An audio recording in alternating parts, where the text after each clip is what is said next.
Shalom, saudara-saudari terkasih. Devosi kita hari ini membahas tentang kembali ke dasar. Mari kita mempersiapkan hati kita, mari kita membaca Alkitab kita.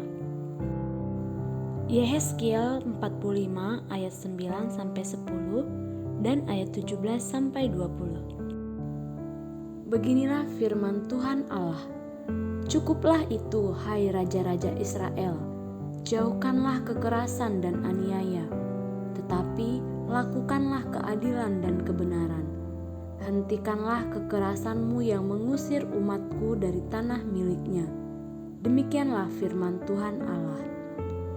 Neraca yang betul, eva yang betul, dan bat yang betullah patut ada padamu.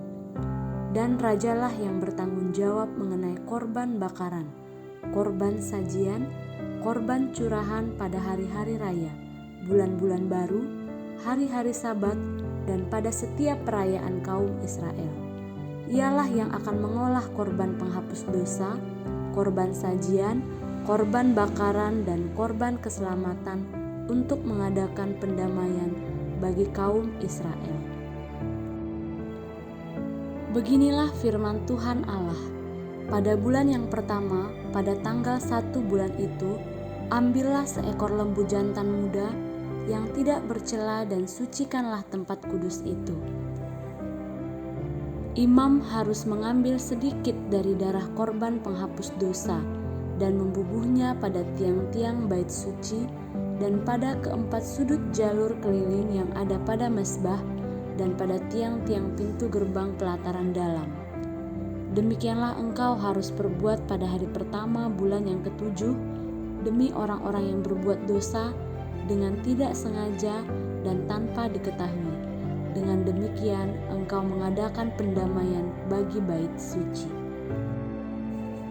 Tampaknya resolusi memang dibuat untuk dilanggar. Sejumlah orang mengolok-olok fakta ini dengan mengusulkan resolusi tahun baru yang bisa dibilang mudah dicapai. Berikut ini ada beberapa usul dari media sosial. Yang pertama, menyapa kepada sesama pengendara motor di lampu merah, mendaftar lomba tanpa mengikuti perlombaannya, berhenti menunda-nunda mulai besok, unfriend semua orang yang mengunggah kegiatan olahraganya, rajin dan fokus belajar, kurangi bermain games, dan lain-lain. Meski begitu, konsep awal yang baru bisa menjadi hal serius.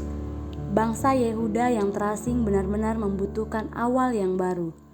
Saat memasuki dekade kedua dari 70 tahun masa pembuangan umatnya, Allah membangkitkan semangat baru kepada mereka melalui Nabi Yehezkiel. Dia berjanji, "Sekarang aku akan memulihkan keadaan Yakub."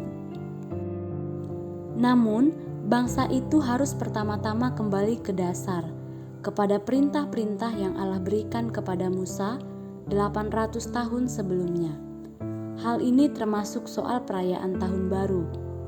Bagi orang Yahudi kuno, Tahun Baru diawali pada awal musim semi. Tujuan utama perayaan mereka adalah untuk mengingat karakter Allah dan tuntutan-tuntutannya.